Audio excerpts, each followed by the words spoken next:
Once upon a time in China, a little girl named Wei was sketching a flower she saw in her dad's old diary. Her father, a scientist, noticed and told her it was called the corpse flower, a weird plant that stinks like rotten meat to attract flies. Wei, curious as ever, asked her dad if he had found a way to fix his face. He had been working on something called skin grafting and promised her that one day he'd fix her face too. Late one night, as Wei's father was deep in his experiments, he injected some liquid into a patch of skin and applied it to his face. At first, everything seemed fine. But then, boom! The skin started growing like crazy, spreading over his mouth. He clawed at his face, trying to stop it, but it was no use. Desperate, little Wei tried to help him breathe, but nothing worked. He was gone. Years passed. Wei grew into a beautiful young woman, but inside, she still felt ugly. When she got accepted into a prestigious university in New Zealand, it was a dream come true. But moving so far from home was scary. She planned to live with her aunt, Ling, her father's sister. At first, Aunt Ling wasn't too thrilled about the idea, but eventually, she agreed. When Wei arrived, Aunt Ling inspected the birthmark on her face and handed her some concealer, saying it would help hide it. Wei didn't say much. They loaded her bags into the car and drove to Ling's house, where Wei met their next-door neighbor, Cheryl, the gardener.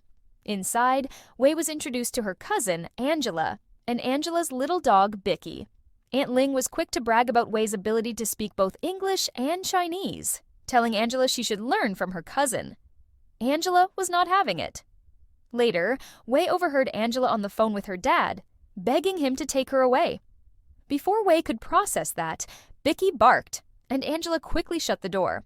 The next morning, Wei lit incense at a small altar for her father, praying for his guidance as she started her first day at university. The university was huge, and Wei felt lost. A homeless man saw her looking around and asked if she needed directions. When she told him she was looking for the science department, he pointed her the right way. He introduced himself as John, and Wei thanked him before heading to her first lecture. Professor Paul was in the middle of a lesson when she walked in.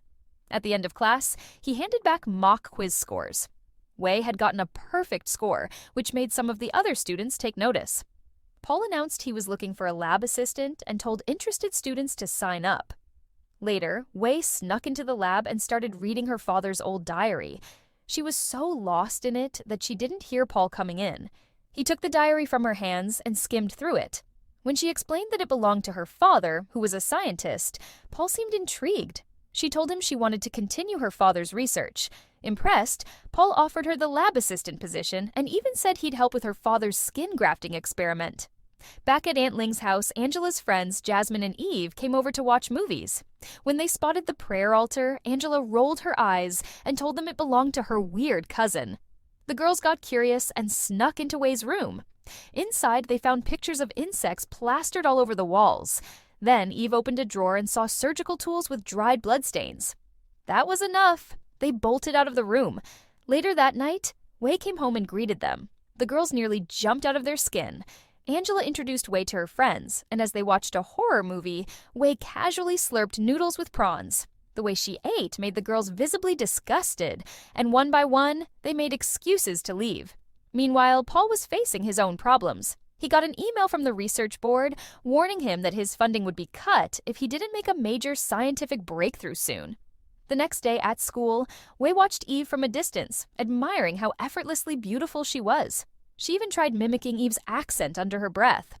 Gathering her courage, Wei approached the group and invited them to try a special dish, charu, her father's favorite meal, which she planned to place on his altar. Jasmine was the only one who actually tried it and ended up enjoying it. Wei then offered Angela some chicken legs, knowing they were her favorite. But Angela, not wanting to admit it, acted like she hated them. As Wei ate messily, Angela and Eve looked disgusted and made an excuse to leave. Jasmine hesitated, but eventually followed them, leaving Wei alone at the table. On her way home, Wei ran into John again. She handed him a small parcel and, for the first time, opened up about her birthmark. She told him her mother had always said it was a family curse, a mark of something bad their ancestors had done. She admitted that no matter how much people told her she was beautiful, she never felt that way. John smiled and told her, "You're not ugly. The world is." Wei promised him she'd find a way to make both of them beautiful, but John just shook his head. "You already are," he said. Before Wei could respond, a loud honk interrupted them. Paul had pulled up in his car. He leaned out the window and told Wei they needed to start working on her father's experiment right away. He was desperate to make a breakthrough. That night, Wei knelt before her father's altar and bowed, promising to make him proud. Suddenly, she heard faint noises from Angela's room.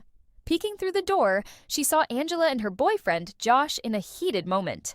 Then Bicky started barking. Angela, startled, shoved Josh out of the room and turned to Wei. She snapped at her cousin, telling her to stop burning incense. Then she wrinkled her nose and complained about the rotting smell of the food offerings. Aunt Ling sighed and let it go, but Angela wasn't having it.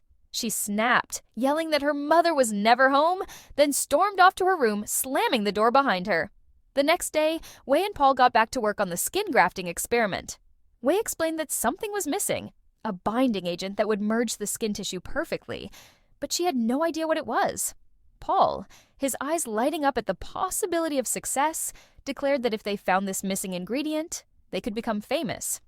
As the research dragged on, Paul's patience wore thin. He grew frustrated, snapping at Wei whenever things didn't go right. She tried not to take it personally, but the tension was obvious. One day, Jasmine showed up at the lab. She asked Paul if he was still accepting lab assistants and if she could apply. Paul agreed, and after filling out the form, Jasmine and Wei took the train together.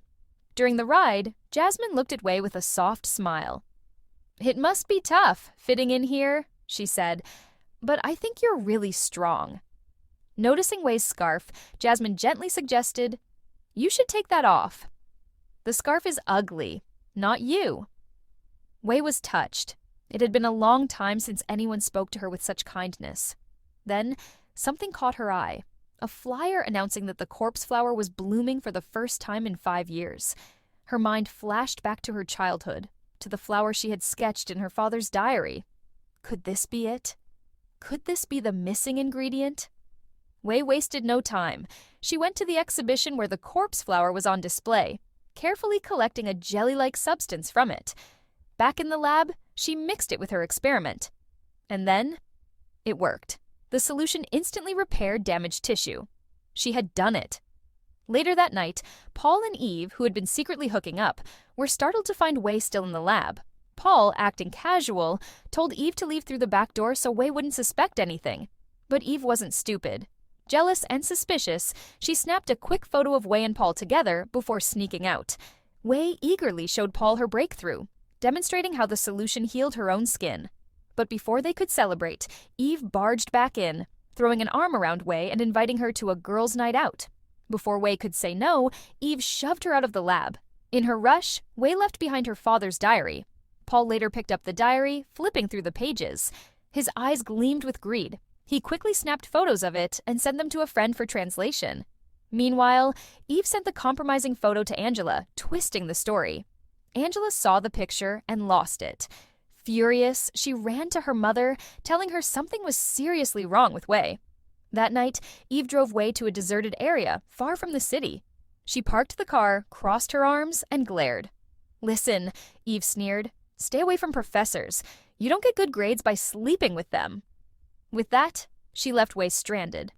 Heartbroken and humiliated, Wei sat on the ground, crying under the cold night sky.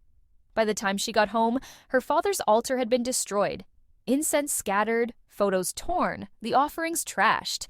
Wei's breath caught in her throat. Angela. Wei stormed into the house, demanding answers. Angela didn't back down. The argument exploded into a full-blown fight. It was fast, violent, fueled by years of bitterness. Then, in one terrible moment, Angela was dead. Wei stood frozen, her hands trembling. What had she done? Panic set in. But then, an idea. She dragged Angela's body into the bathroom. With trembling hands, she picked up a scalpel and began cutting. removing the pieces of her own scarred skin. Then, using her miracle solution, she grafted Angela's flawless skin onto herself. The pain was unbearable, but when she looked in the mirror, her scars were gone. She was Angela now. When Aunt Ling returned home, Wei had already cleaned up. Ling sighed, apologizing for being so absent. She told Wei she'd be leaving for a 2-week trip. Wei nodded, forcing a smile. Now, it was time to step into Angela's world. She studied Angela's old videos, practicing her voice, her mannerisms, her laugh. The next day at university, when she walked in, people smiled at her instead of looking away in disgust. Josh, Angela's boyfriend, greeted her with a kiss. Wei stiffened but played along. One problem. Angela had been on the sports team. Wei had no intention of playing, so she purposely injured her hand to get out of it. Despite everything, she struggled to truly fit in. She didn't know what to say, how to act. The popular girls welcomed her, but she still felt like an outsider. Then came the date with Josh.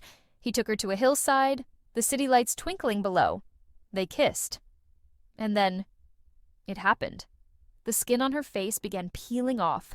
Josh pulled away, horrified. He scrambled back, trying to get away, but in his panic, he lost his footing and he fell. Wei gasped, rushing to the edge. It was too late. He was gone. Panicked, Wei ran home. She needed her father's diary.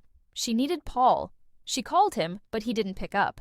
Paul, now fully aware of the corpse flower's power, had started his own experiments. His friend warned him that continuing this research was dangerous. But Paul didn't care. When Wei finally got a hold of him, she demanded the diary back. Paul laughed coldly. This research belongs to me now, not you. Not your father. Rage exploded inside Wei. She stormed into the lab, smashing equipment, grabbing anything important before storming out. Outside, Eve was waiting for Paul, but Wei had other plans. Spotting Eve, Wei forced a smile. "Can you give me a ride home?" Eve hesitated, but agreed. As they drove, Eve glanced at Wei's face and frowned. "Your skin looks really dry. You should use moisturizer." Wei stiffened. The grafted skin was deteriorating. She looked at Eve. A new plan formed. Eve would be next. She needed her skin, and she needed her help to get the diary back. So, with a friendly smile, she turned to Eve. "Hey, want to have a sleepover?" Eve, unaware of the horror that awaited her, nodded. "Sure, why not?" Wei grinned. "Great." She had everything planned. Eve wouldn't be leaving. Wei suddenly lunged at Eve just as she was about to leave. Paul walked in. His face was worn, his confidence shaken. "They threw me out," he muttered. Wei faked sympathy. "That's awful," she said, gently placing a hand on his arm. Paul studied her for a moment, his suspicion growing. Something about her didn't seem right. Unaware of Wei's presence, Paul continued experimenting with the corpse flower substance. When he finally got it to work, he was ecstatic. Without thinking, he grabbed his phone and called Eve, boasting about his breakthrough and inviting her over. Wei, watching from the shadows, smirked. Eve was dead. And now she knew exactly where Paul had hidden the vial. Seizing her chance, she made an excuse to leave, secretly slipping the vial into her pocket. It wasn't long before Paul realized it was missing, and he knew exactly who took it. Back home, Wei peeled off Eve's now useless skin. She would need a replacement. A knock at the door startled her. Jasmine. Wei barely had time to clean herself up before letting her in. But something was off. Jasmine's eyes flickered with concern as she took in the bloodstains on Wei's clothes. "What's going on?" Jasmine asked softly. Wei hesitated. Then, for the first time, she admitted it. I wanted to know what it felt like," she whispered. "To be admired. To be somebody." Jasmine's face softened. She stepped forward and hugged her. "Come over to my house," she suggested. "I'll cook you something. You need to eat." For a moment, Wei almost believed things could go back to normal. Then Jasmine opened the fridge. She froze. Her eyes widened in horror. Wei panicked. She lunged. Jasmine didn't even have time to scream. Afterward, Wei sat on the floor, shaking. "I'm sorry," she whispered over and over, but there was no undoing what she had done. Meanwhile, Paul had tracked her down. He stormed into her house, his face twisted with rage. "You think you're smart?" he sneered. It took you years to figure this out, and I cracked it in one night." Wei took a slow, deep breath. "The vial," she said, her voice eerily calm. "It's in the fridge." Paul smirked, stepping forward. That was all she needed. She attacked. But this time, it wasn't messy. It wasn't chaotic. This time, she enjoyed it. She poured the substance onto Paul, watching in fascination as his body twisted and mutated, flesh spiraling out of control, growing endlessly, grotesquely. Just like her father. A sudden bang at the door. The nosy neighbor. She barged in and screamed. Paul's body writhed on the floor, a nightmarish mass of flesh. And then she saw Wei, covered in blood, her face unnatural, inhuman. The neighbor turned and ran, dialing 911. Wei's mind raced. It was over, unless she grabbed the last of the vial and ran. Through the city, through the underground subway until she spotted a familiar face. John. "Help me," she begged, gasping for breath. The police arrived seconds later. "Have you seen a blonde woman?" they asked John. John hesitated. Then, looking at Wei, he nodded toward the opposite direction. "She ran that way." As the police took off, Wei let out a shaky sigh of relief. But then, the vial slipped from her hands. It shattered on the ground. The liquid seeped into the floor, then into her skin. She felt it creeping through her body, merging with John's touch, his breath, his very being. Something was wrong. Wei clutched her face, her chest, her body. It was changing. Across the city, Ling searched for her niece. She called out for Wei, scanning the crowd. Then, her eyes landed on something, someone, a twisted, monstrous form, a grotesque fusion of John and Wei, shambling through the streets. Ling's breath hitched, her heart pounded, and then she realized her niece was gone. The monster turned, and for a brief, terrible moment, it smiled.